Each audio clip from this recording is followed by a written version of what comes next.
Hi, this is Buck. I'm here today to talk to you about how to use a red dot sight. There's distinct differences and distinct advantages to using a red dot sight, kind of the way they're designed. The first we're going to talk about today is threat focus. So typically speaking, with iron sights, you establish an aiming solution. In other words, you point the gun in the direction of the target, you find your front sight, you drive it into the context of the rear sight, and you negotiate with it. With the red dot sight, you don't do that. You maintain threat focus. So in other words, you find your target and present the gun, and the red dot establishes that aiming solution for you. The reason that's important is your biology absolutely wants to maintain a threat focus. Imagine yourself being chased by a tiger. You would probably want to stare at the tiger as opposed to anything else that came between you, because you'd want to have some spatial information about where that thing was that was threatening you. A red dot sight allows you to do that. So the first thing that I teach when I'm telling someone, go with your biology, read that, work less, work less. Because using iron sights, you are required to leave that threat, come back to the gun, problem solve at the gun versus on the threat. You're working against your biology. So a red dot sight allows you to maintain a threat focus. So that leads into, pretty smoothly, confirmation versus aiming. So a lot of people think this is a semantic argument, but it's really not. There's some very important things that we'll skip over if we don't really consider this.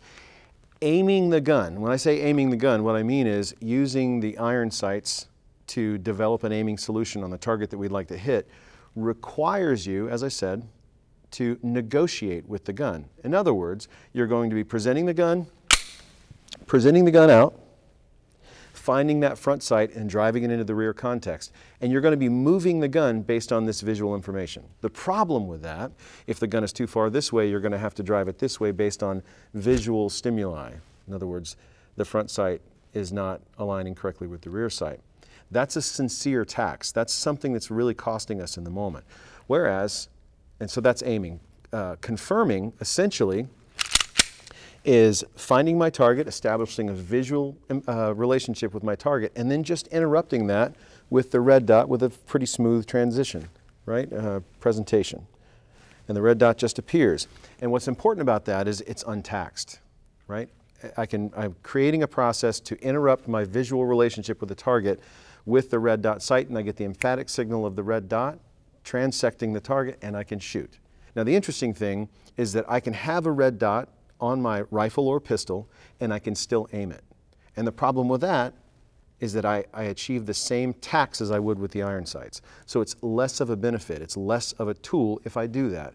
Confirmation is essentially presenting the gun in the direction of the target, interrupting my visual relationship with that target, and waiting for the red dot to show up. It works with your biology, not against it.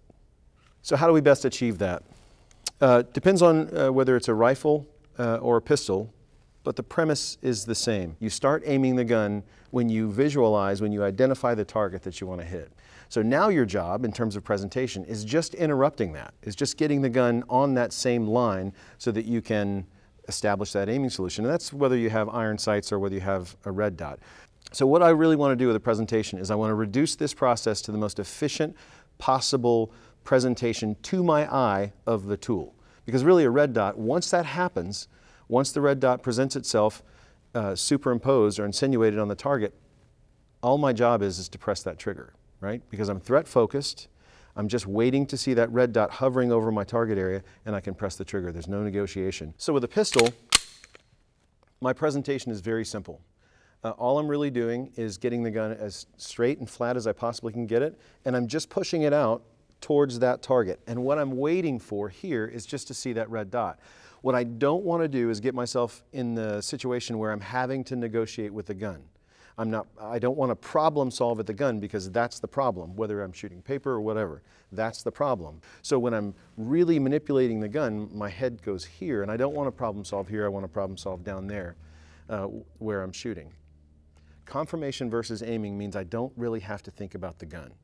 I'm just presenting the gun in a repeatable, mechanical way that presents the red dot to me, to a brain that's really looking for it. So this is more just working with my biology. I'm co-opting my biology to make this easier, to work less.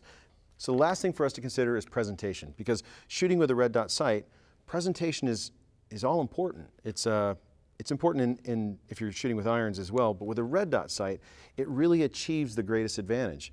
Because if I present the gun in such a way that the red dot shows up without me having to negotiate with it, I'm not really worried about where my head is. It'll stay on that threat, and I'm just waiting for that red dot to show up. I'm just waiting for that red dot to transect my target area, and then I can shoot the gun. If I don't do that, if I present the gun in such a way that I have to work on it, mechanically work on it with my hands, which is where my brain's going to go, I really kind of belie a lot of the benefits of this tool. But if I have a good neutral presentation, neutral meaning it's flat and generally directed at my target, all I'm really waiting for is that red dot to show up. I'm maintaining a threat focus, and I'm waiting for that red dot to show up so I can then make the decision to increase the pressure on my trigger. And that's pretty simple thinking. The opposite of that is coming back to the gun, problem solving at the gun so that I can move the gun this way or move the gun that way or up or down or whatever you're doing. I'm just waiting for the red dot to show up, which is what my biology is really looking for. So my presentation is pretty simple. I'm going to move the gun to interrupt my visual relationship with the target and just wait for that red dot to show up and work the trigger. It's very, very simple. Confirmation versus aiming added to presentation makes this a very, very useful tool. So to summarize, when you're considering how to use an Aimpoint red dot sight, remember these three things. Keep threat focused. Work with your biology, not against it. Consider confirmation versus aiming. If you're aiming the red dot sight, you're really not using it to the best of its advantage. And finally, presentation. Make sure you have a practice presentation that doesn't require you to come back and problem solve at the gun. Make sure your presentation is fairly neutral in that respect and just intersects that visual relationship that you have so that you can just press the trigger. For more information, go to aimpoint.us.